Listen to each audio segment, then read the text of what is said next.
Ladies and gentlemen, my name is Stephen Kotkin. I'm the Kleinheinz Senior Fellow here at the Hoover Institution at Stanford University, and I'm the director of the Hoover History Lab, and we are thrilled, beyond thrilled, to be able to sponsor this book talk today, this breakout book, Breakneck, by Dan Wang. I could go on passionately about all the amazing things I've seen Dan do in the short period of time I know him. I met Dan, before I met him, through his letter. I read voraciously, and there was this guy writing this incredible letter, an annual letter, and it was just full of first-hand observations, insight, and direct knowledge of the subject he was talking about. It was not opinionated. It wasn't full of the kind of stuff that now is known as journalism. It was full of this first-hand experience and trying to process this experience, but really without priors. Letting it come through, absorbing it, trying to figure it out, not necessarily definitive right away, but iterative. And I said, you know what? That's our guy. We have to figure out how to get him here and provide a platform for him to continue doing what it is that he's doing. So lightning struck, not me personally, but lightning struck our institution here, the Hoover Institution, and we did manage to bring Dan in not that long ago. And this breakout book, Breakneck, has really caught the moment, again, because it's consequential in what it deals with, but also because of the style, the method, the way that Dan approaches these really complicated subjects and the way he allows them to emerge from the first-hand experience and the lived knowledge that he's acquired and the subtle but important analysis, quite incisive, about the subject. I should say that there's nothing bigger than tech, than China, than the US, and then the futures in the plural that are going to come out of that combination. And so, ladies and gentlemen, what a great pleasure, Dan Wang.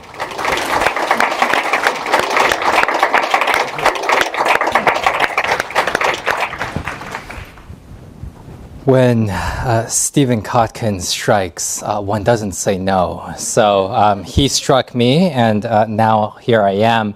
I should first say that I have been very pleased that the Hoover History Lab was an integral part of this part of book writing. Earlier, about a year ago, when I was still thinking through a little bit of what this manuscript was going to be, Professor Kotkin offered very generously to host a manuscript workshop, along with so many people here, Joseph Ledford, Ria Roy. A lot of folks here were helping me think through my book, made my book much stronger than it is. And so over the next 30 minutes, what I want to do is to talk very briefly about my book, and then have as much engagement as we can, thinking through these very big topics of US and China, tech, the futures of what could emerge. And a lot of what I have been thinking through with my book, Breakneck, has been to try to think through a little bit of this very momentous time of the US and China. I first moved to China at the start of 2017 to be the technology analyst at a global macro research firm called Gofcal Dragonomics. This was a time when Donald Trump had just taken office, and it felt over the next 6 years that I lived there like a pretty remarkable and momentous time to actually be spending in China. Yeah. I lived through the very first trade war, which quickly morphed into a technology war with all sorts of export control actions. I lived through more novel forms of repression from Xi Jinping in order to achieve the great rejuvenation of the Chinese nation. And the centerpiece of my life in China was living through all 3 years of the zero COVID pandemic, which started very impressively and then ended, I think, pretty disastrously over the 3 years there. And after thinking through everything that had taken place in China and thinking through a lot about what's going on in the U.S., one of my decisions was that we're reasoning through this very important relationship between the U.S. and China over the next few decades, using a lot of these 19th century political science terms like socialist or capitalist or neoliberal, whatever that means, in order to think about what is going to be pretty important over the future, using these terms that are not necessarily have not been necessarily been very stable throughout time.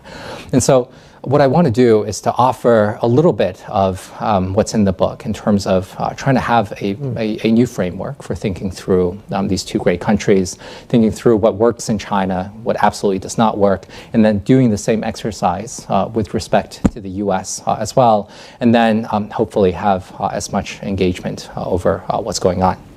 So to begin with, I'll introduce one of the ideas in this book, which is to try to be a little bit inventive and playful and moving beyond these terms of socialist or capitalist or neoliberal or autocratic. And a simple idea I want to present in the book is that China is a country I call the engineering state. At various points in the recent past, the entirety of the Standing Committee of the Politburo, all 9 members of the Standing Committee, the highest ruling echelon in China, all of them had some degree in engineering. And I contrast that with this country, the United States, which I call the lawyerly society, because it feels like everyone who wants to be president first has to go through the Yale Law School in order to get there. And so China's a country I call the engineering state because so many of the elites were trained in engineering. And this is engineering of a very Soviet sort. These people were trained in civil engineering and mechanical engineering and thermal engineering and they were also hydroelectric engineers as well. And one issue with engineers is that they build. They treat the physical environment as just a big engineering exercise. So I spend a lot of time cataloging all of these different things like roads and bridges and hyperscalers and homes and solar, coal, wind that the Chinese have really built over the past 4 decades. And they are sort of treat building yet another mega project as the answer to almost any of their problems. It is yet to build another big bridge if the economy trembles. They are also, to some degree, economic engineers. One of the other big experiences I lived through in China was in 2021 when Xi Jinping was feeling like he was on top of the world, that China was able to control COVID and the United States was not. That Xi Jinping decided that what he would achieve was a controlled demolition of the property sector, which he determined to be over-leveraged, and then also to get a lot of smart young kids, the likes of Chinese kids who graduate from Tsinghua or Beida, the caliber of kids who graduate from Stanford in China, to move them away from cryptocurrencies and then into more strategic technologies like semiconductors or aviation or chemical products or whatever else. They're also fundamentally engineers of the soul, which is a phrase that Stalin first used, that Xi Jinping repeated in 2019. I think one of the facts of China is that they are also social engineers. So I spend a lot of time in my book documenting different sorts of social engineering projects, whether it's the detention of ethno-religious minorities to try to synthesize their religions, or the Hukou project, which has limited a lot of people's ability to move around, or I spend most of my time thinking about the one-child policy as well as zero COVID, in which the number's right there in the name. There's no ambiguity about what one child or zero COVID could possibly mean. I contrast that system with the United States, which I call the lawyerly society, because the elites are very easily, you can see, they're very much dominated by the lawyers. If we take a look at the first 16 U.S. presidents, everyone from George Washington to Abraham Lincoln, 13 of them were lawyers. 5 last 10 U.S. presidents went to law school. If we take a look at the U.S. Senate, 48 U.S. senators had gone to law school. Only, I believe, a single one have had any STEM training. The Democratic Party is especially lawyerly. If we take a look at the presidential nominees, every single presidential nominee from the Democrats between 1980 to 2024, all of them had gone to law school. And I think there is a sense in which Donald Trump is actually quite a creature of the lawyerly society as well.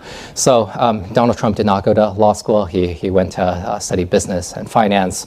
But I think there is something recognizably lawyerly in Trump's governing style, in which you cannot understand the career of Donald Trump without seeing that lawsuits have been absolutely central to his entire business career.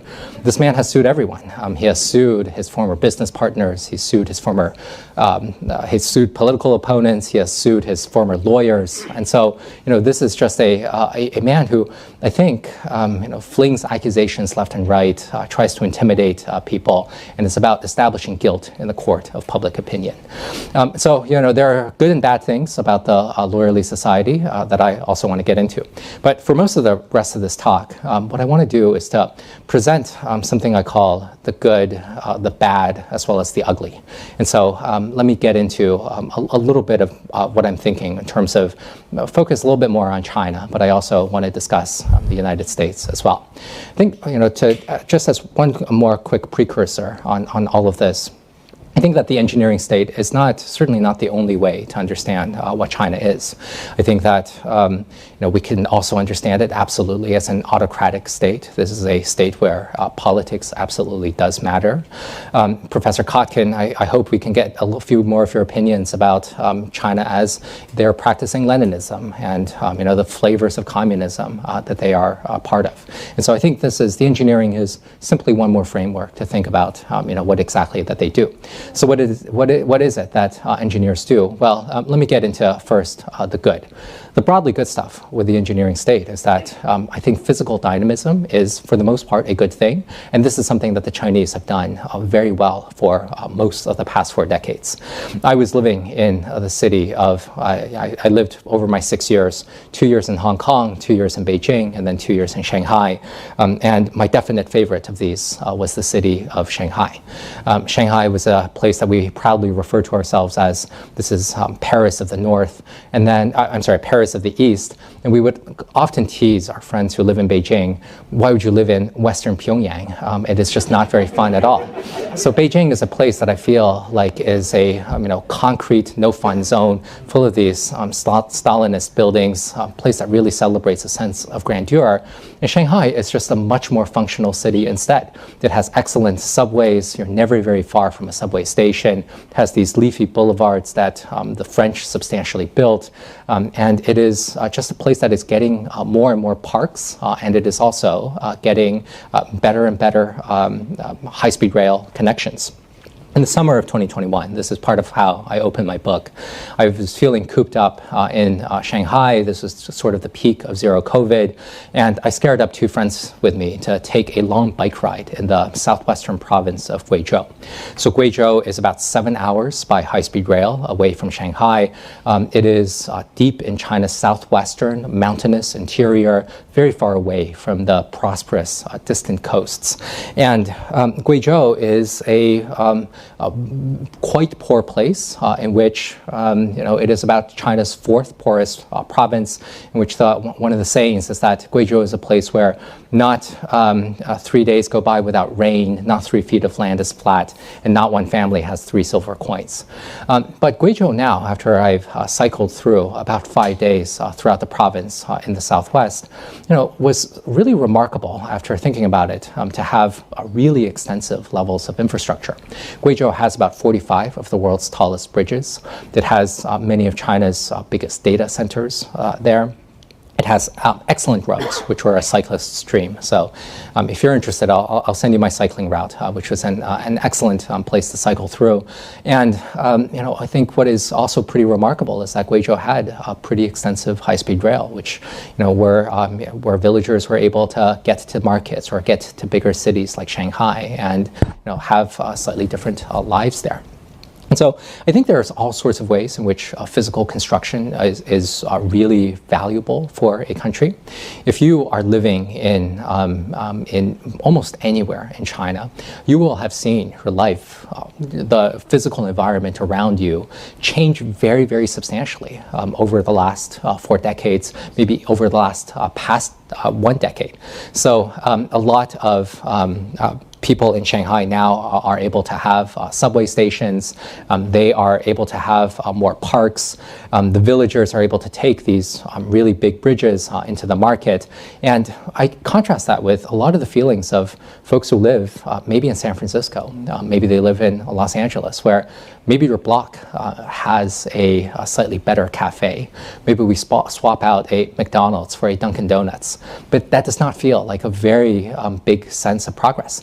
And so when you are able to deal with big changes, as the Chinese have over the past few decades, you sort of expect the future will be better than the past, that you have seen the past be quite a lot better. And then I think you have a sense of optimism, I think, about the future that will always change, that there will always be new opportunities out there, at least in terms of the physical environment. And so I think this is how the Chinese state has not only built so many nuclear plants and so many bridges and so many highways, but they have also built a sense of political resiliency into their system, because they can very credibly say that they are delivering to people things that they want and things that they need.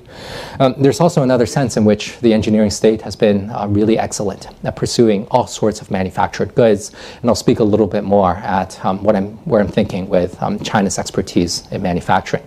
Now, I want to acknowledge some costs with the problems of overactive construction, overactive physical dynamism. Certainly it is the case that a lot of these bridges in Guizhou are groaning under the weight of debt. The Guizhou provincial government as well as local governments are barely able to service the debt loads that these very tall bridges have, because there simply isn't enough economic activity that's being generated by a lot of these bridges. Guizhou, there is, probably it's not that great of an idea to pour so much carbon-intensive concrete into the ground, because these bridges are not getting very extensive use.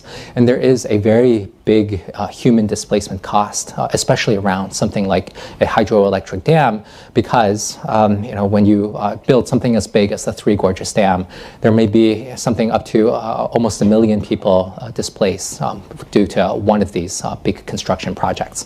And so I acknowledge that these are mostly costs, but I want to posit that having a sense of physical dynamism is good. And for the most part, I wish that more Americans, especially more Californians, are able to access it. Okay, so I've gotten to the good part of the engineering state. Let me get to the bad part of the engineering state. I think that the problem with China is that there are not only so many physical engineers. The problem with China is that there are also social engineers, and they cannot stop themselves from treating the population as if it were yet another building material to be torn down or remolded as they wish. I think that is one of these fundamental real issues with what it's like to live in China. I lived in China throughout the entirety of zero COVID. But I want to spend a little bit of time thinking about a different engineering project, which was the one-child policy. Now, I'm not sure if authors are allowed to have a favorite chapter, but if I were able to nominate one, my favorite chapter was writing about one child. And a lot of this history was, surfacing a lot of this history was pretty new and remarkable for me. A lot of the one-child policy came in the turmoil of the late 1970s, in which Deng Xiaoping had inherited via Hua Guofeng a country that was deeply riven by Mao's misrule, by Mao's mayhem.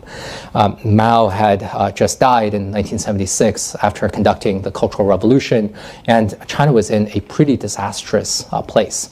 And I think, in my book, I write a little bit about how Deng took a look around him and saw that Mao Zedong was first and foremost a poet.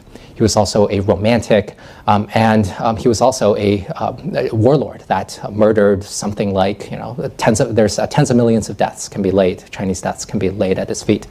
And whatever is the opposite of a poet, Deng must have thought, let's do the opposite of that. And therefore, he promoted a lot of engineers into the Politburo as well as the Central Committee. It was during this time that one of China's top military scientists, a missile engineer by the name of Song Jian, got into the halls of leadership and started talking about some of his ideas. Song Jian was one of China's top mathematicians. He wrote a book on cybernetics. He was a totally brilliant mind when it came to math. And one of the big challenges that Deng Xiaoping, as well as Cheng Yun, the head of the economy, was really dealing with at the time was they were trying to loosen the shackles of the economy. They were thinking very much about how to develop the economy and how to achieve economic development.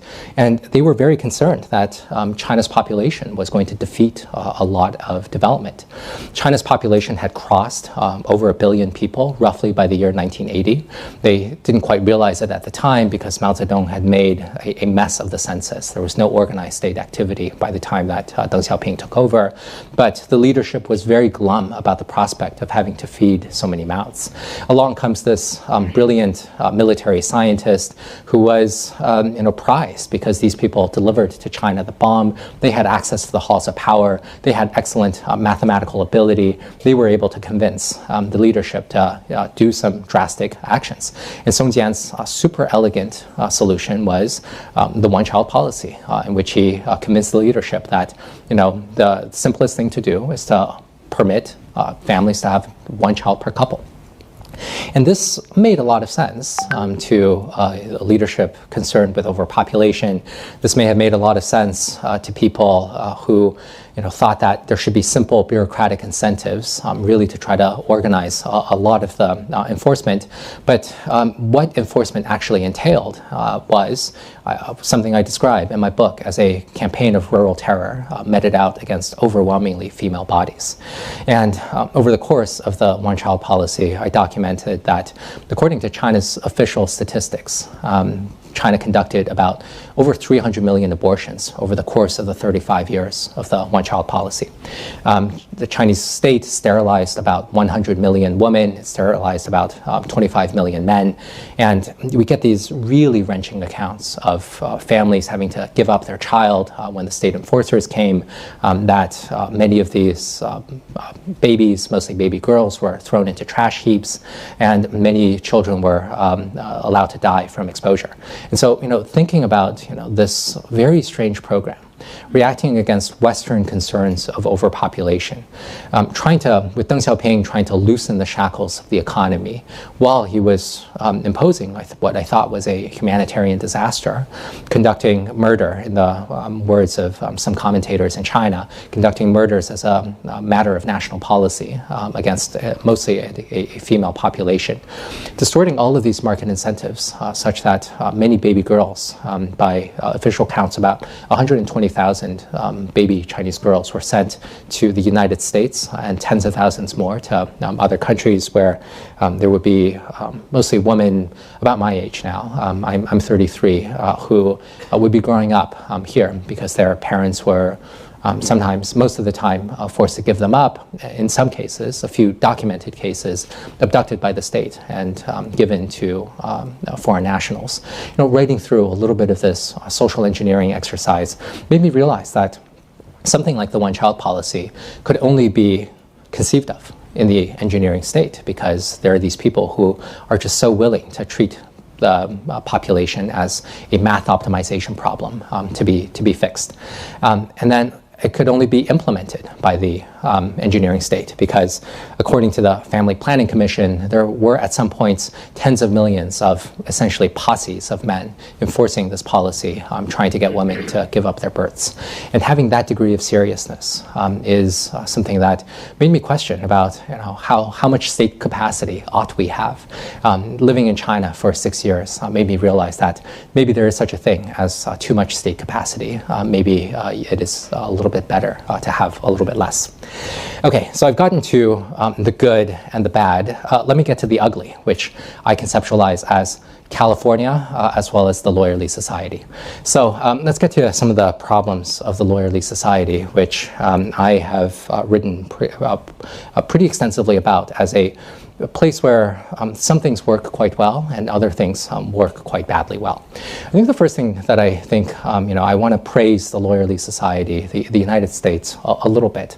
First, by acknowledging that, here we are in the heart of Silicon Valley.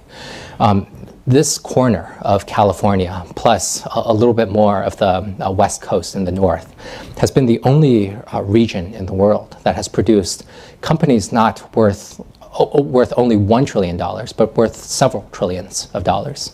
So NVIDIA is a company that is now worth north of $4 trillion. Meta, Google, and Apple, I believe, are all worth north of $3 trillion. And that is a really remarkable achievement. But I think there's an aspect, the part of the Lawyerly Society that I do want to criticize is that I feel like America, after having spent 6 years living in China and moving back here, this is now I've been back to the US now for 3 years. One problem I have with the United States is that I feel like the United States is a country that works really well for the wealthy and not necessarily very well for the broader masses. So I think there's nowhere better in the world for you to be a member of the super rich. If you are a member of the super rich in the United States, you can transmute your wealth pretty easily into some degree of political influence, which has become quite apparent over the last couple of months.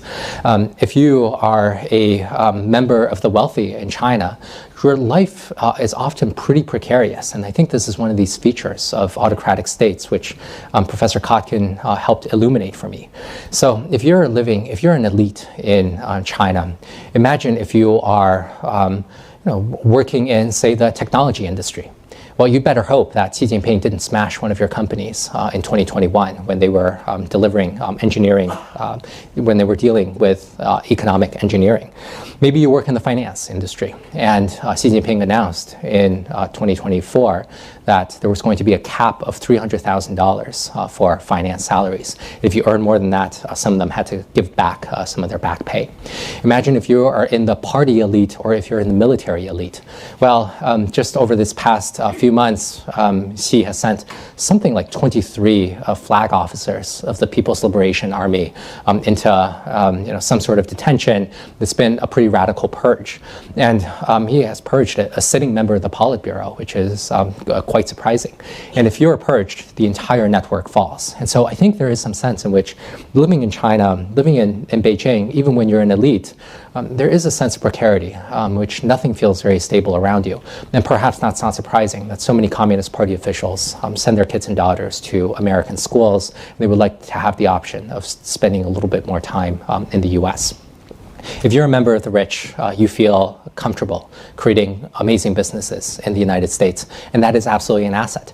But I think the problem with the U.S. is that, I think the U.S. ought to work a lot better for broader masses of folks. If you are a member of the rich, you don't really have to worry about high housing costs. You have a nice mansion in Atherton, or you have one of these skinny skyscraper units overlooking Central Park in New York City. You don't have to deal with this screechingly loud subway that really bugs me about the New York City subway. New York City at least has a subway, but it's boy is it loud, and the BART system here is also super loud. I find that quite strange. And I blame quite a lot of this at the feet of lawyers, because it is the lawyers that are, for the most part, the handmaidens of the rich that have been very, very successful at blocking a lot of different important projects. I love trains. Trains love me back, but I don't always love the American trains. Last month, I took the train from New York City to Washington, D.C. to speak at the Abundance Conference. This is the Acela train. It basically works pretty well. It's a very shaky machine. And while I was on the train, I read through this. I saw this news headline: Acela is getting an upgrade. We're getting a new class of trains.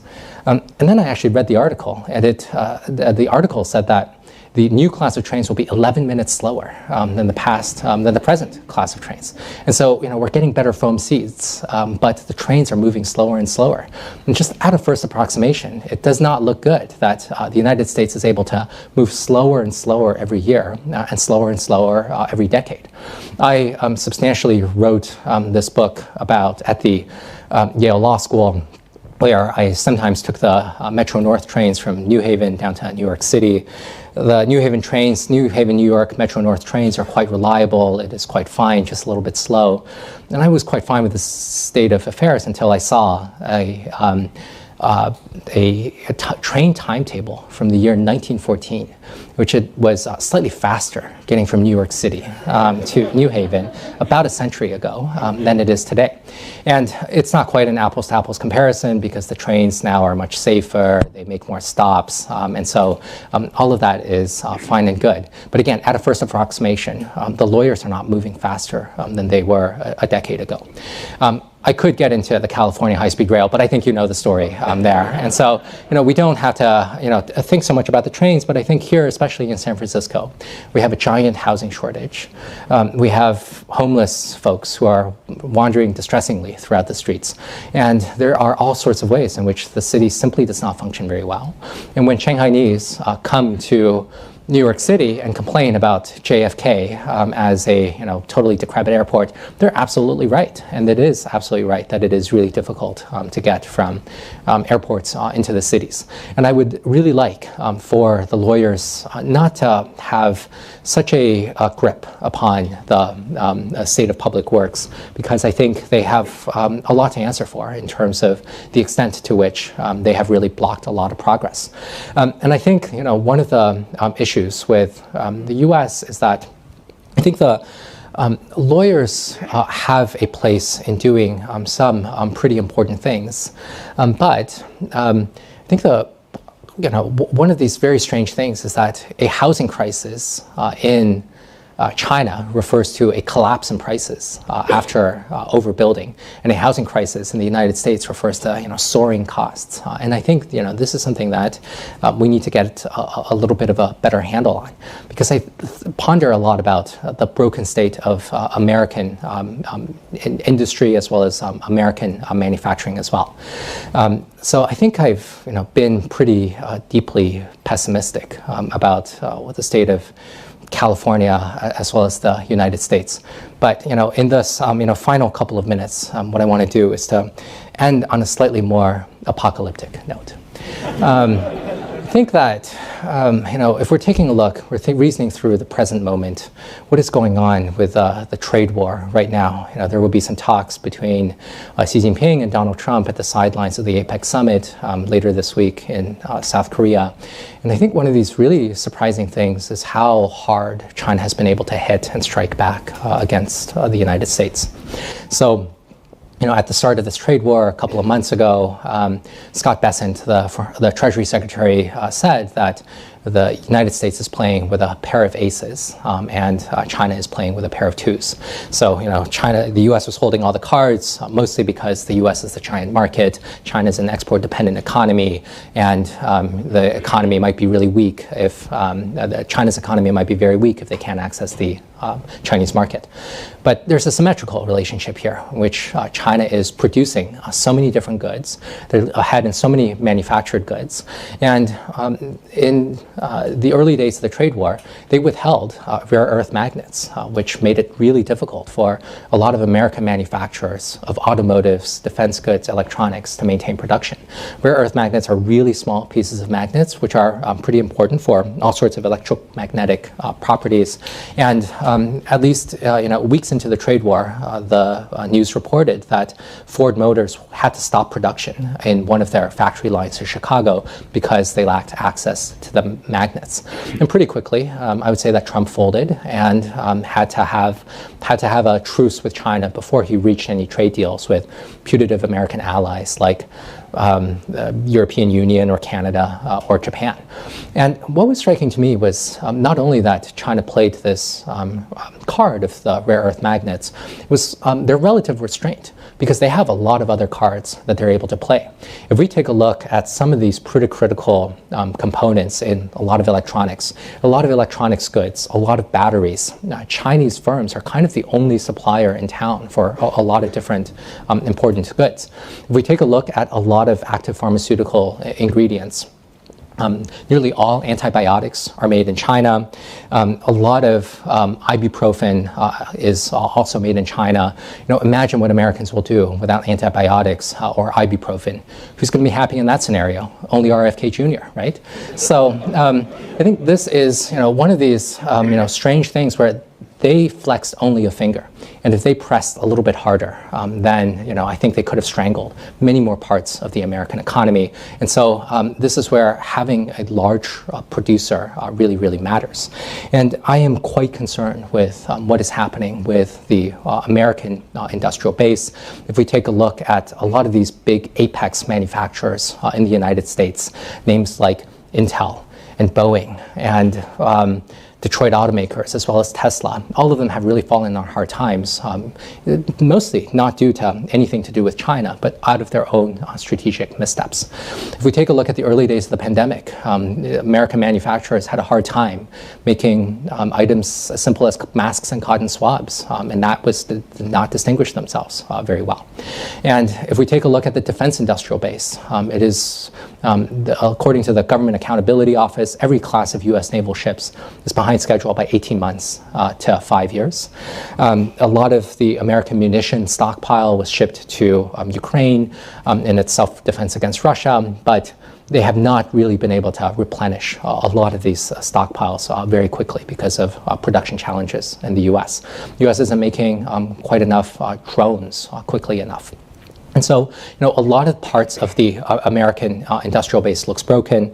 And what I'll conclude on is that I think the United States has always been a lawyerly society, but at various points it used to be an engineering state too. There was a proto-engineering state between roughly 1950, the middle of the 19th century to the middle of the 20th century, in which American engineers built amazing projects like canal systems and train systems, as well as skyscrapers in Chicago and Manhattan, highway system, the Manhattan Project, the Apollo missions. These were extraordinary achievements by American engineers. And then more or less throughout the 1960s, Americans reacted against the American proto-engineering state, in which people complained about all of the pollution in the air. People complained about the spraying of DDT as well as other pesticides by the Department of Agriculture. People complained about Robert Moses for tearing up too many dense neighborhoods in New York City. And they were right to complain. And I think they absolutely had to check Robert Moses, as well as the Department of Agriculture, as well as the Army Corps of Engineers, which dammed essentially every river in the American West. I think it was correct to have a reaction against the American engineering state. But then the lawyers took over, and all of these lawyers who used to be more creative dealmaker types, people who worked on behalf of robber barons to expropriate the land of people so that they could give it to railroad tycoons. They were raising bonds for the railroad tycoons. They were replaced by a set of lawyers, mostly out of elite law schools, whether this was Harvard Law or Yale Law or Chicago, which were much more interested in litigation as well as regulation. And so still today, I think the calling of most law students is to do some sort of social impact litigation to stop projects rather than trying to be creative to build projects. And what I want to conclude on is that I think it is really important for the United States to build just a little bit more. What I would love is for the U.S. to be, let's say, 20% more engineering. I think there should be a few more engineers. There should be a few more manufacturers that are interested in building more housing, building more solar and wind, building more infrastructure to places that really need it. And what I would really love is for China to be 50% more lawyerly. I think it would be fantastic if the Communist Party learned to respect individual rights such that they don't have to strangle all of the creative impulses from young creative Chinese who I think are incredible at creating memes. They're really funny people. They can meme with the best of them here in California. And I think they are systematically being strangled with their creative impulses. And fundamentally, what I would really love is for the Communist Party to learn to leave people alone. With that, thank you very much.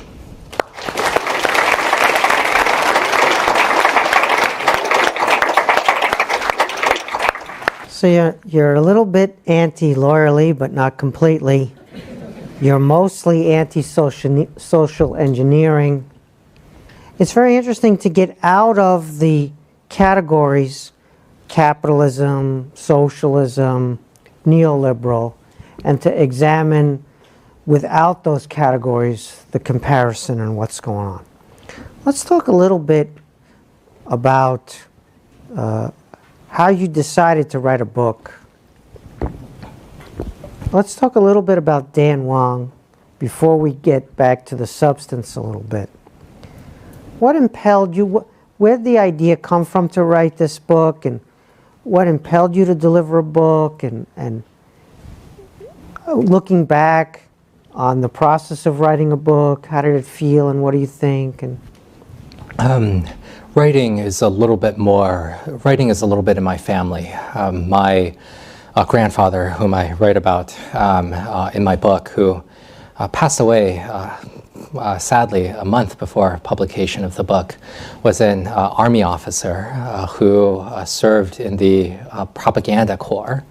And I think he had probably one of the more useless jobs in the Sino-Vietnamese War in 1979, in which his job was to drop propaganda leaflets on the Vietnamese, urging them not to resist the Chinese invasion.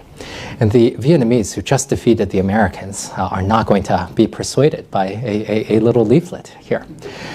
His daughter, my mother, was a radio news anchor as well as a television news anchor. She was a reporter who was part of the system of news reporting in China. She studied thermal engineering, which would have set her up very well to be a coal miner. She didn't like that. And so instead she transferred to write the news bulletin inside the thermal factory. She enjoyed writing, and she and her father, my grandfather, passed on an interest in books to me. And so I've been reading a lot of books all my life. I enjoy thinking about this process of writing.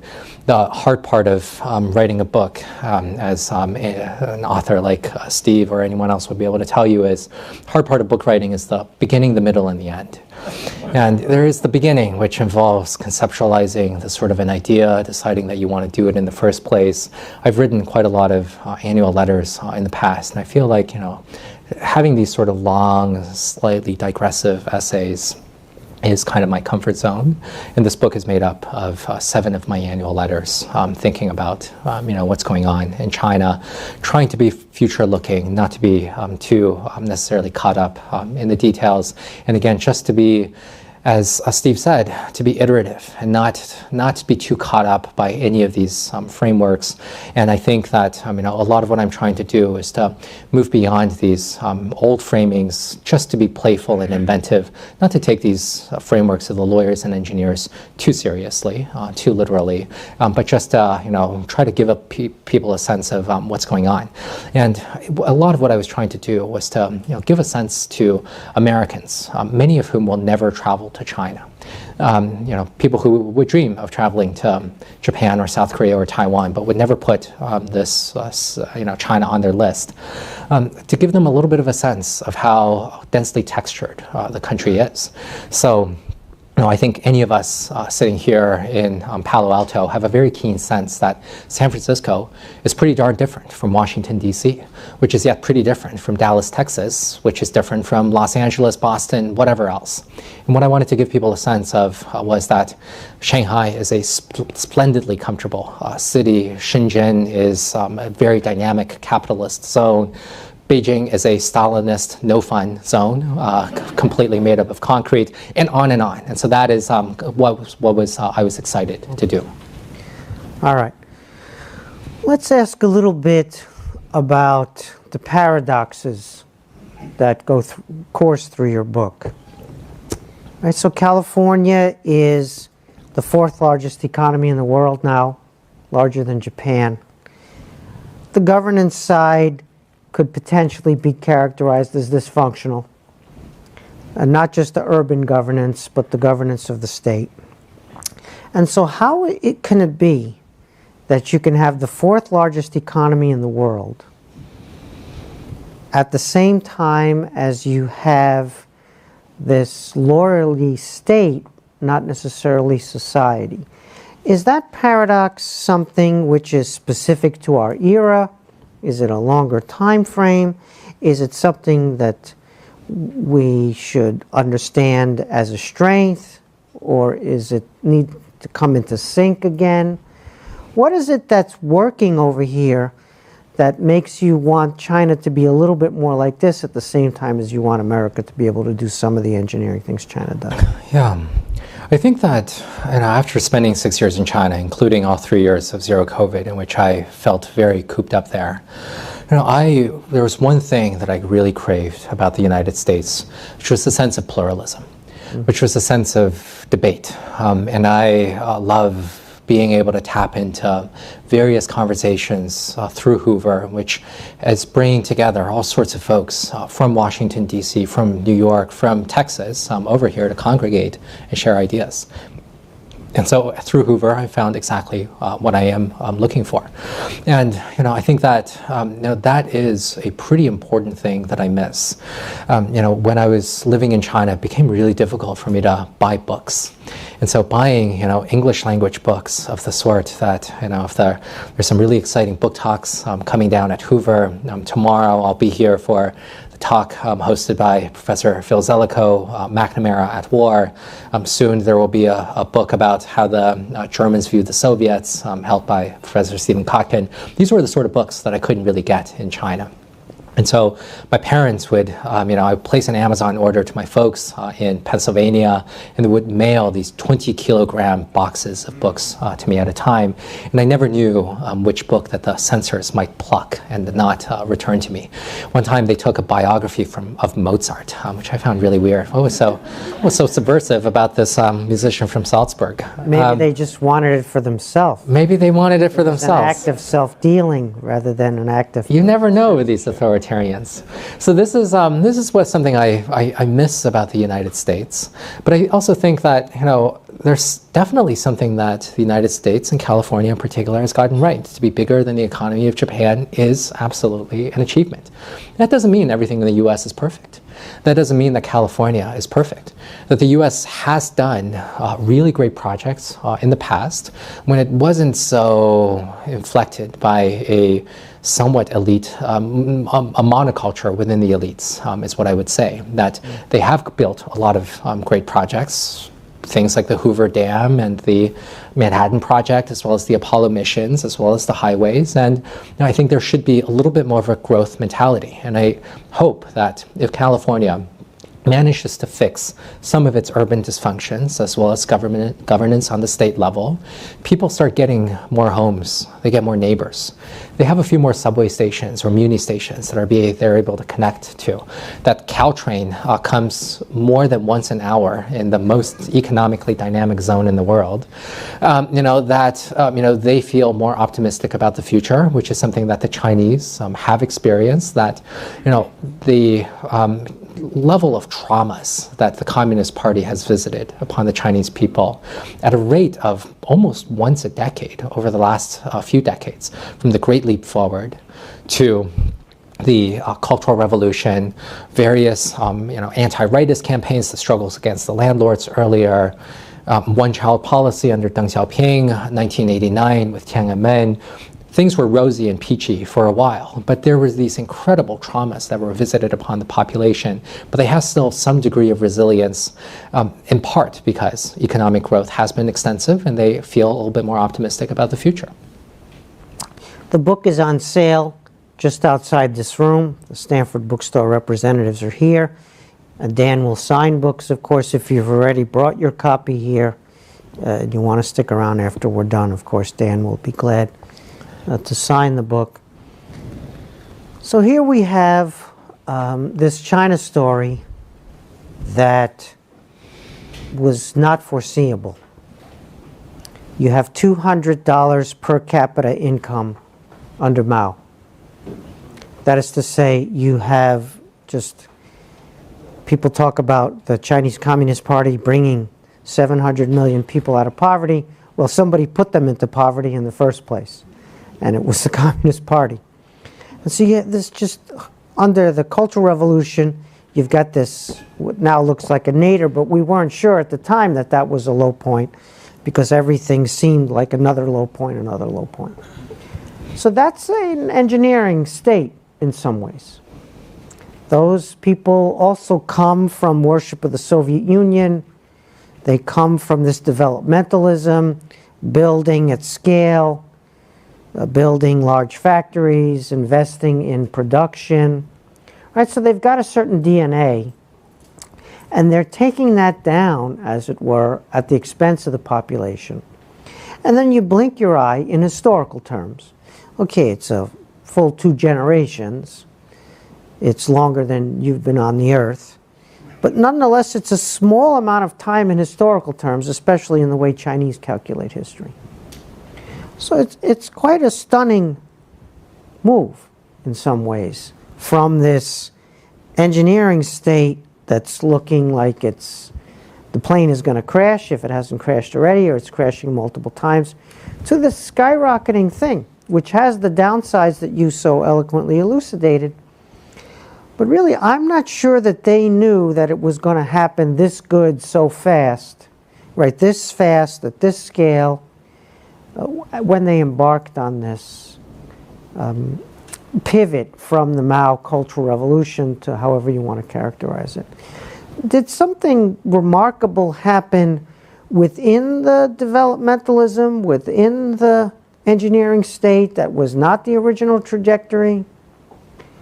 How did we get this version of China out of that version of China when it's the same Communist Party ruling in both cases? Yeah, I think that there is an element of engineering that played a part of it, but I think the crucial thing that saved China was a degree of cosmopolitanism, in which the Deng Xiaoping took a look at the United States and realized that those countries that were with the United States, especially Japan and South Korea, were able to grow.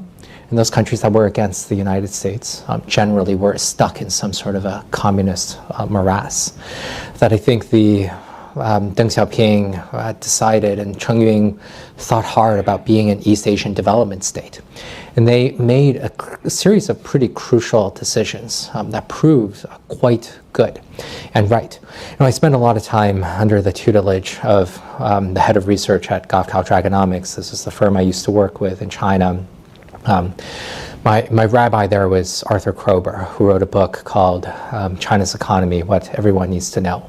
And working with Arthur for so many years, made me realize how many extremely difficult decisions that the Chinese Communist Party made that were broadly right, that they engaged in some degree of financial technocracy in order to move a lot of debt around throughout the 1990s, that relieved a lot of balance sheets, that they really were able to grow their way out of a debt problem, that they made a series of good decisions to match their labor supply to light industry and things that make a lot of good sense. They were able to pull themselves out of the Asian financial crisis when other Asian countries were not. And so, having this they did get a lot of things right. And I think that speaks a little bit to the long-term robustness of the regime. And so one of my priors with China is consistently that, they've gotten a lot of things correct in the past. They made a series of horrific mistakes. Namely, I think that something like the one-child policy was a mistake from the beginning. I really don't think that Deng Xiaoping, that this, anything as horrific as this should have even been attempted, because they dissolved a lot of their production problems pretty immediately by loosening economic shackles upon the strictures that they placed themselves on the economy. And so I think that, engineering is a part of Chinese legitimacy. I think we have more and more documentation that throughout the 1990s, the Communist Party did not want to be referred to as the butchers of Beijing. And so they engaged in these big engineering projects like the Three Gorges Dam, which they thought would be a demonstration of China's commitment to building monumentalist engineering projects in the pursuit of electrical power as well as economic growth. They really focused on delivering economic growth to the people. In that sense, that was right through some degree of engineering, but I think what saved China was a degree of cosmopolitanism from the outside, and they sensed that they really needed to catch up, that they were far behind, and that they were going to do everything by hook or by crook to become more modern. Yeah, so in some ways, the engineering capacity is married to the learning from the experience of Japan, which is to say Japan goes from ashes, literally, defeated in the Second World War, firebombing of its cities, let alone the atomic bombing. And by 1969, as China's in the Cultural Revolution, Japan is the second largest economy in the world. So how do you go from ashes to the second largest economy in the world in a little bit more than a single generation, but almost just one generation? Whereas China was on the winning side in the war and was not the second largest economy in the world in the 60s or the 70s, right? So there's that piece. And then there's the piece where your partner, who's going to help you do this and pull you out of the Cultural Revolution, the self-inflicted 3/4 of a century of humiliation, is going to be the U.S. And so in so many ways, the U.S. is the partner in China's engineering state, ironically. So as the lawyers are running our society and the engineers are running that society, there is some way in which they come together for a project which is supposed to be mutually beneficial, a kind of win-win, right? And here you are concluding with China should become 50% more lawyerly and the U.S. should become 20% more engineering, right?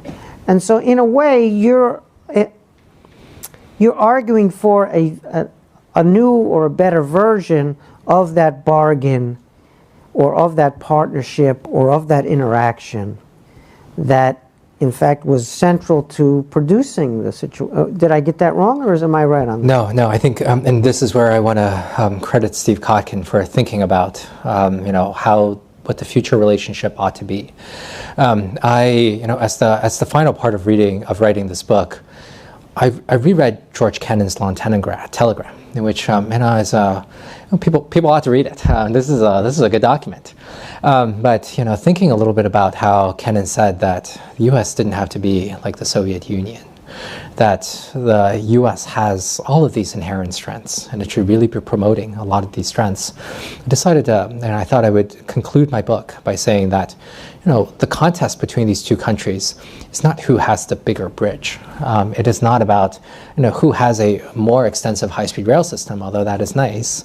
It is about who delivers a better sense of life and fulfillment for their own people. I think that is the most important thing that both countries really need to achieve. And I have been, I'm struggling a little bit with this framework that, Steve, you mischievously introduced to Arthur and me a couple of months ago when we were chatting with you, which, Steve, I'll paraphrase you a little bit, which is that there's, 4 modes of interaction between the U.S. and China. The first and the scenario that we must all think about how to avoid is a scenario of hot war, in which a few million people died in the First World War, a few tens of millions died in the Second World War. We don't want to have a few hundred million people dead in the third. A second scenario is something like, appeasement of the other side, in which, the U.S. has, might be, they may be in a state of war and the U.S. doesn't quite realize it, in which the U.S. is, appeasing or surrendering. There's a third scenario of Pygmalion, in which we're trying to turn the urchin into a lady, and that was kind of some parts of the engagement strategy in which the U.S. believed that having markets and capitalism might liberalize, democratize China, and we can bury that idea. That has not broadly worked. Maybe a little bit around the edges, but not broadly worked. And then in the fourth scenario is what Steve prefers. What is it that we should get, Steve? Cold War. We should get Cold War. And so, I think, what I understand Steve to be saying is that we need to keep the war cold, compete on the level of the systems, just as in the previous Cold War, which, produced, a defeat for the Soviet Union once they realized that they had a non-functional economy and a non-functional political system too. But I think, I'm still reluctant to sign on to this idea of a Cold War framing because, Cold War was not very cold for Afghanistan and Vietnam and all parts of Latin America. But Steve, can you convince me? How do I love this Cold War framing? Can we have a slightly more friendly word for this than Cold War? A Cold War's advantage is that it's not hot war. It doesn't have very many other advantages, but that's a big advantage to have. So you can compete at everything. You can cooperate at some things. You can have permanent high tensions, protracted negotiations that go around in circles, name calling, etc. But you're not in hot war. That strikes me as a good option, given what the other options might be. But you're right, the problem with hot war versus Cold War is you get Cold War between the major powers, but then you get proxy war in places where they fight not themselves, but through their client states or their perceived client states. So if Cold War is a superior option, where each is trying to outmaneuver, outcompete, outdo the other, but knows that a hot war is a mistake, how do you also prevent proxy war, not just hot war and a Cold War scenario?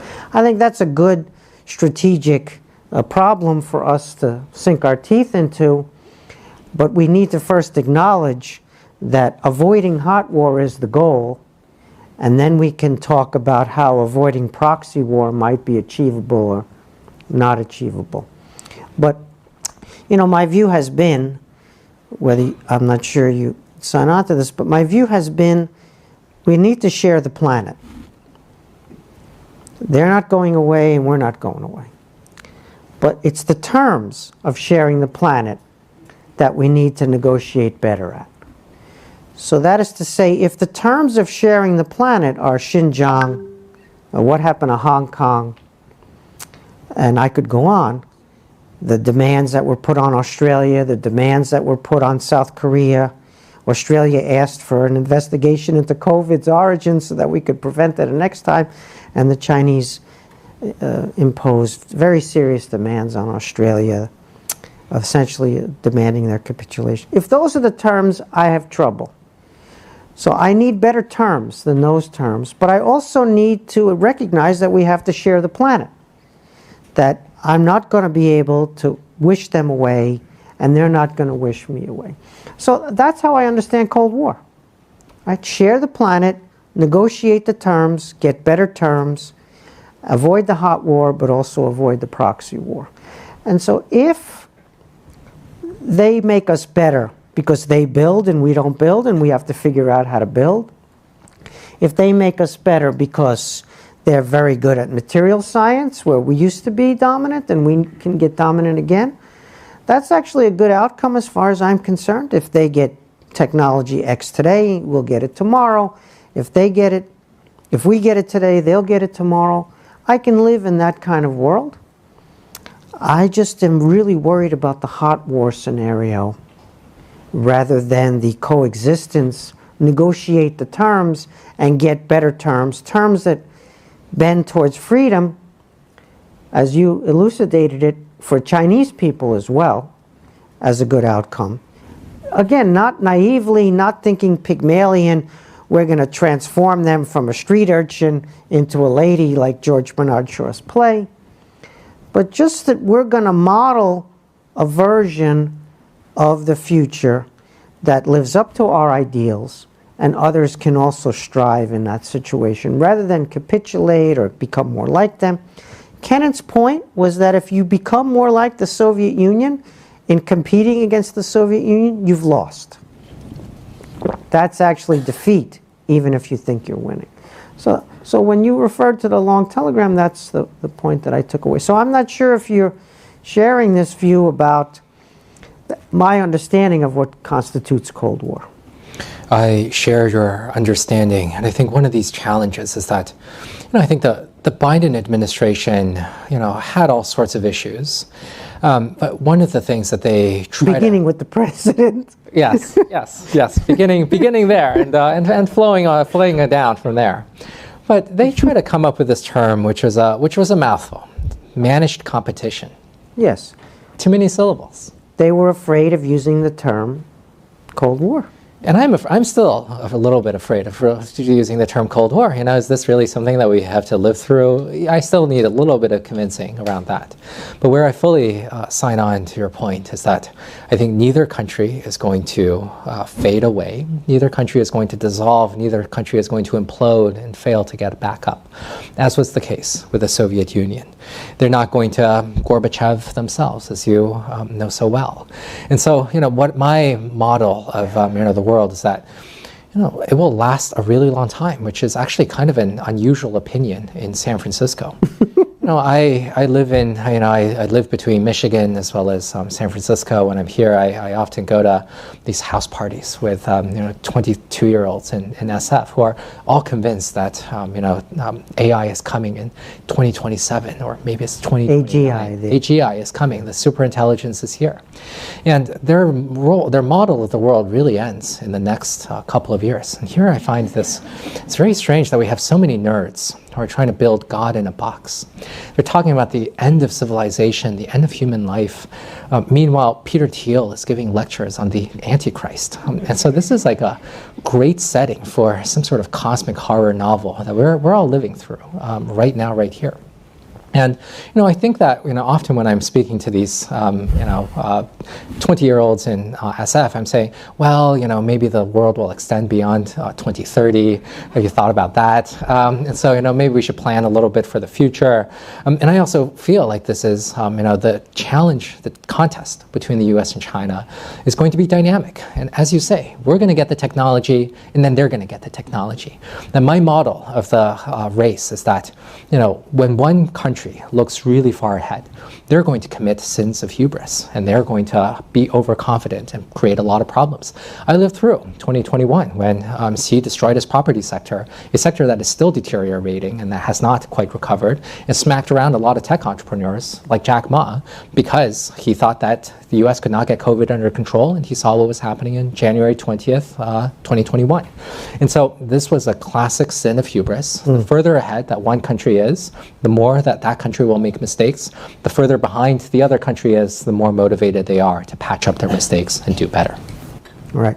I should just say that if Peter Thiel finishes a book on the Antichrist, we will definitely have a book talk here in Shultz Auditorium, and I extend that invitation with the utmost seriousness and sincerity. We'd love to hear from Peter, but let's go to the audience now. So we'll have some questions from the audience. We'll have a microphone, so wait until you receive the microphone, and let's start at the younger end of the actuarial table. Hi, Dan. I'm David Morency. I'm a student at the GSB. Thank you for being here. During your talk, you prescribed 50% more lawyerliness for China and 20% more engineeringness for the U.S. I'm curious, what do you think are the most plausible mechanisms to do that? And which one's easier, in your opinion, given the societies? Thank you. Before this, I was a fellow at the Yale Law School, one of these high temples of the lawyerly society. I think the law students have a really unfair advantage, which is that there is this very well-structured pathway for them to get into the federal government, mostly through clerkships with judges. You can be clerk for a district judge, a federal judge, or a Supreme Court justice. And one of these running jokes that a lot of these folks at Yale Law will tell you is that they don't do very much. They don't do very much legal study at Yale Law. They study everything but the law, and there is a lot of cases in which the graduate, get a degree from Yale Law, be a political speechwriter. Very few of people actually practice law as such. And I think that the law students have a very well-established pathway into getting into the White House, either to become president one day, or if we take a look at the second, third-tier staffers of especially the Biden administration, many of them came from Yale Law. And so what I would really like is to have a little bit more pluralism in the United States, such that our governing elites could feature a few more engineering grads from Cal, or a few more students from Stanford. I would love to have a few more economists be in the room in terms of governance. Heck, I would love for there to be more dentists in the American governing elite. But right now the law students know what to do. The economists mostly do not. I'd like for there to be more historians in the White House as well. But right now there's not those easy pathways, and I would like for there to be more easy pathways up. And on the China side, is it going to be easier for China to move in the direction, or is it going to be easier for the U.S., or easier for neither to move in the directions that you'd like to see? Easier for neither. I think that there are kind of these tendencies baked in, but let's tweak the dials just a little bit. Okay. In the back, in the middle. Thank you. Thank you very much. I was born in 1974, so I pretty much see, the late Mao. And then this is a question, I don't know where it come from my brain. I guess this is from Mao. Mao actually used to ask a question like, do you think the world is built up by mind or built by hand? I'm not sure it's either or, but mind versus hand. So this is like lawyer, sounds like you create a word by mind, and then China is most by hand. I don't know. This question just come up. Thank you. Thank you. I thank you for elevating us, because part of my scenario, since we're here in California, is to cite the words of venture capitalist Mark Andreessen, who had this nice little framework that there are word cells versus shape rotators. Whatever these things mean, thank you for elevating us by bringing Mao Zedong, the poet, into it. So I think that there is, I feel like, generally, there in, U.S. policy making, there is a little bit of a preference for strategists who are coming up with policy, and there is a little bit less respect for the implementers whom they may call, in Phil Zeliko's words in a conference here last week, hewers of wood and drawers of water. And so the policy folks, the lawyers, are thinking very hard about big directions, and then the actual implementers are not given due respect. And this is also one of these things that I wish we could respect a little bit more of the implementers and not give so much weight to the policymakers. Okay, let's go right here. This young man with the glasses. Thanks for the talk. So one thing I'm curious about is sort of the influence of financial markets on both societies. Something that the United States has is Wall Street, which is very powerful, creates trillion-dollar market cap companies. But in China, it hasn't developed as much. And I'm curious about your past experience from your research, but also just like where you see the growth of financial markets in China and how that can sort of affect the growth of society in China as a whole. Thank you.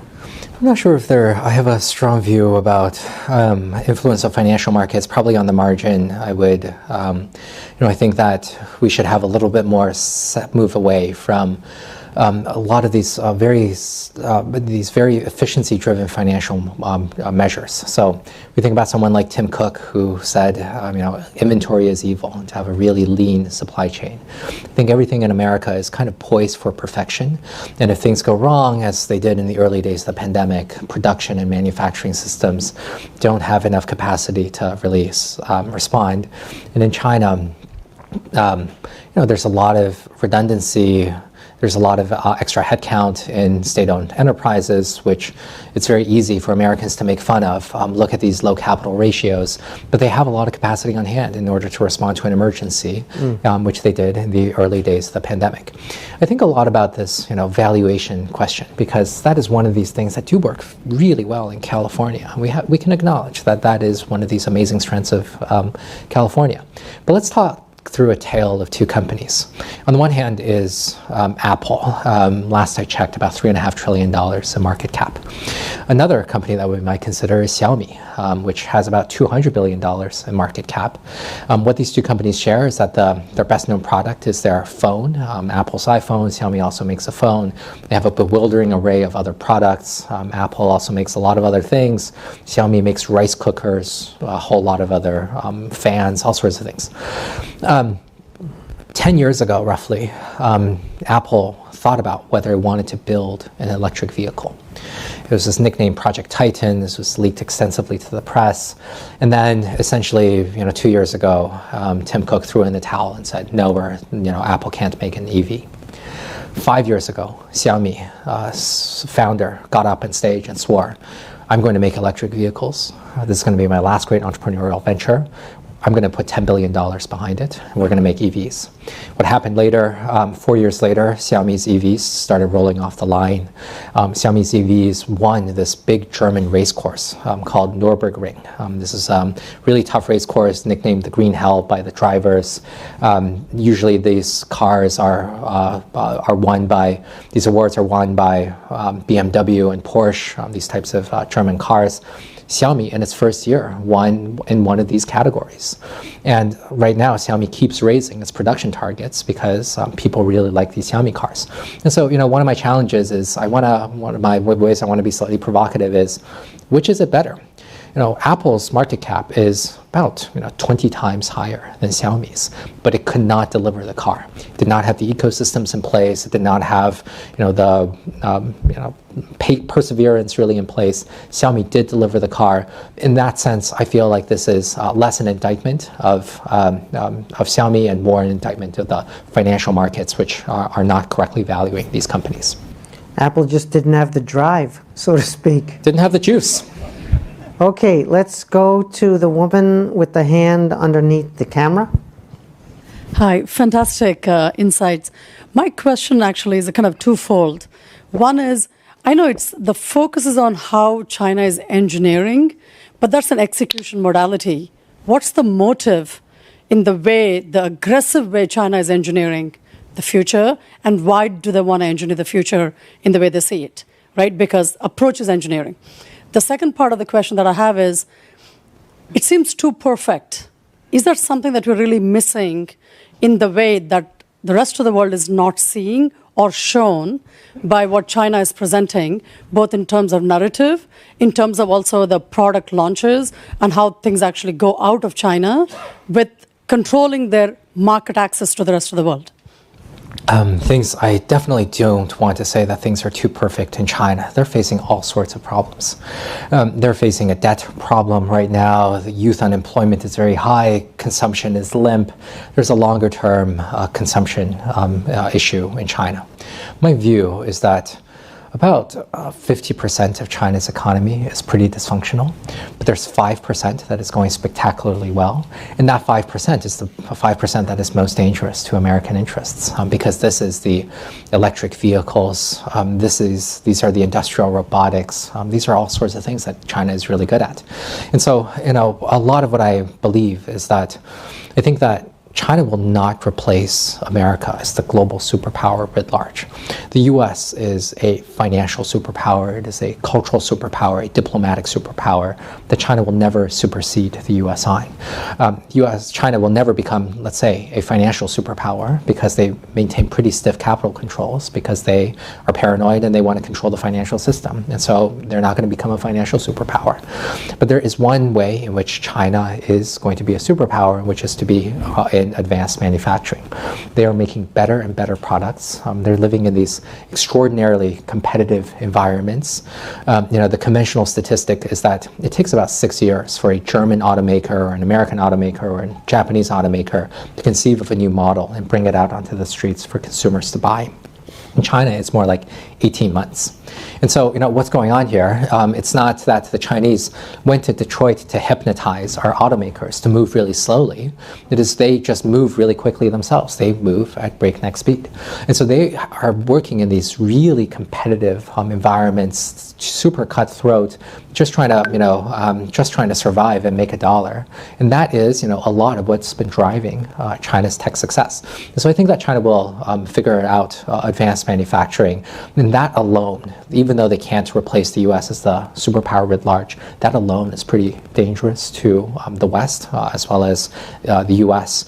U.S. right now has about 12 million manufacturing workers. Could I see that going down? Yes, I can see that going down by a couple more million over the next decade. And I fear that as the U.S. economy weakens, our politics will not get better.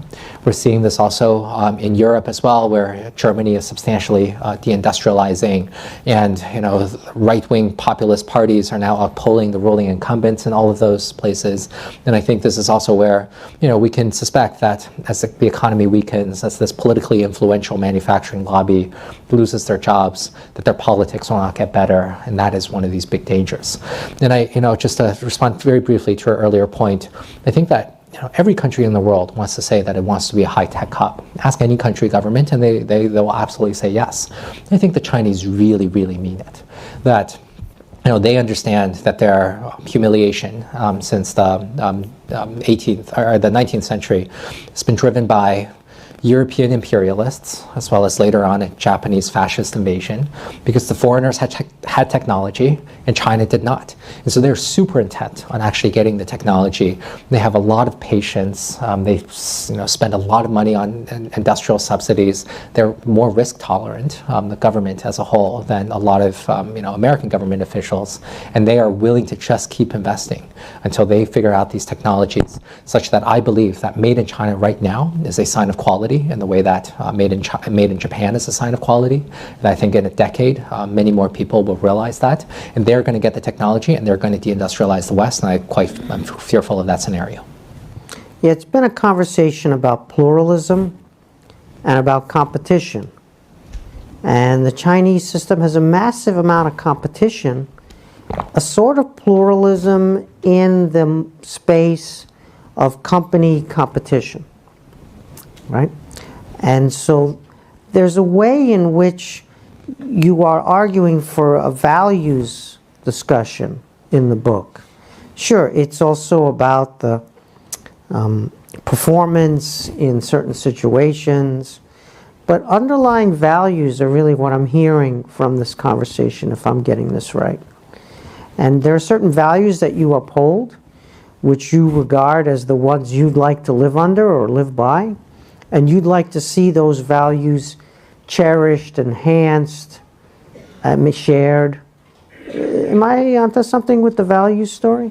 There absolutely is. And I think that I feel like, I wanted to, I studied philosophy. The humanities mean quite a lot to me.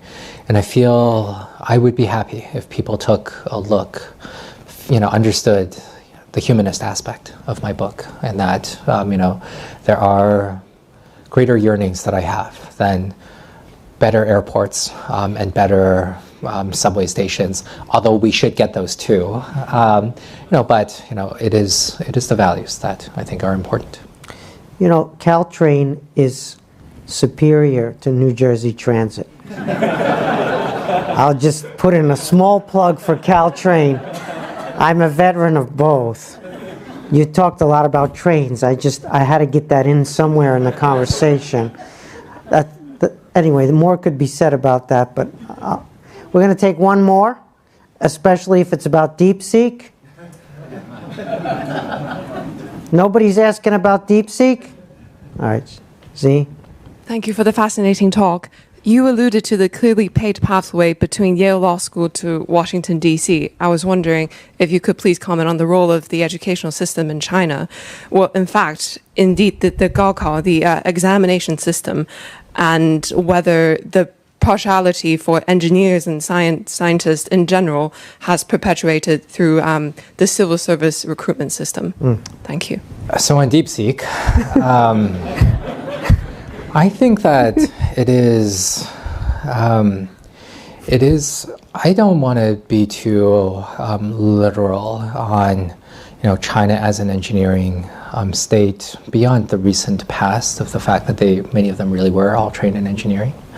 But if we take a look at imperial China, how do we understand some of these big elements of them? Well, they built a lot of these, the great walls and grand canals, which are quintessential fortification works and hydraulic works, right?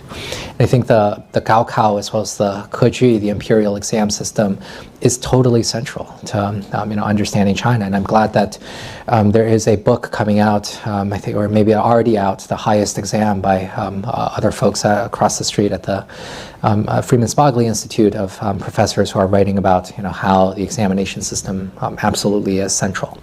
I understand the examination system as part of the reason that China is not a lawyerly society, that part of why I think there has not been much of a liberal tradition within China was that the emperors captured essentially the entirety of the intelligentsia, in which anyone who wanted to get anywhere had to take these exams, and you don't get very far at court by advocating for constraints on the emperor's power. And I think this is part of why China didn't have the liberal tradition of developing a merchant class or an aristocratic class that was able to resist the imperial mandates. And so it lacks a little bit of this liberal tradition, in part because of the exams. But it seems like Steve really wants to hear about the AI. So Steve, we're going to get the AI. Let me say a quick things about the AI. I think that it is really clear that the U.S. is ahead on artificial intelligence. This is commonly acknowledged by Chinese as well as Americans. The U.S. is ahead on reasoning models. The U.S. is producing more of these reasoning models. They have all the compute capacity. They have better business models to monetize. But I think that there's also a chance that the Chinese are able to catch up quite a lot more quickly. Because as we see that the Chinese are ahead on all of these reasoning models, we can also see that when the Americans are ahead, the Chinese are not far behind. They may be far behind by a couple of months, 6 to 8 months, according to some of this most recent discussions. And just to be slightly provocative, I wrote an op-ed in the Financial Times last week thinking about, will China win on AI? And here's the basic idea that I have is that AI, if AI is going to be pervasive, if HAI is in all of our pockets, it's going to use a lot of electrical power. And the US is building electrical power at a growth rate of about 2% a year. And the Chinese is growing much faster. Right now, China has about twice the electrical capacity of the United States. This year, China's on track to build 300 gigawatts of solar power alone. They have 33 nuclear power plants under construction. The US has 0 power plants under construction. Maybe we're going to get some sort of small-scale solar, but I'm not fully sure. And so, if electrical power becomes the big constraint, well, the US is much more constrained than the Chinese are constrained. If we take a look at a lot of these AI researchers by these publicly disclosed lists from these big labs in Silicon Valley, many of the top researchers of AI attended Chinese universities. I assume almost all of them are Chinese nationals. And among this group, there's some wavering about whether they can build a life in the United States. Maybe it's because they don't want to wander through the streets of San Francisco, which can be full of syringes. Maybe they are really mad about Donald Trump's visa policy and telling them to go home and, jerking around their status if it were, a simple game. Maybe they just really miss mom's noodles. And that is a perfectly reasonable reason to repatriate. It's always a mix of professional and personal reasons to move abroad. And I'm not sure if the U.S. will hang on to this very fluid and elite group. Maybe right now we can say that our Chinese are better than their Chinese. This is a riff about from the space race when we said that our Germans were better than the Soviets' Germans. But I'm not sure that this is going to be a permanent state of affairs, because they may well find their model of their lives in Beijing, even though they're getting much smaller pay packages, to be superior in some way. And finally, what are we going to be? What are these? What is AI going to be used for? The U.S. is much more of a services-driven economy, focused much more on consulting, healthcare, legal services.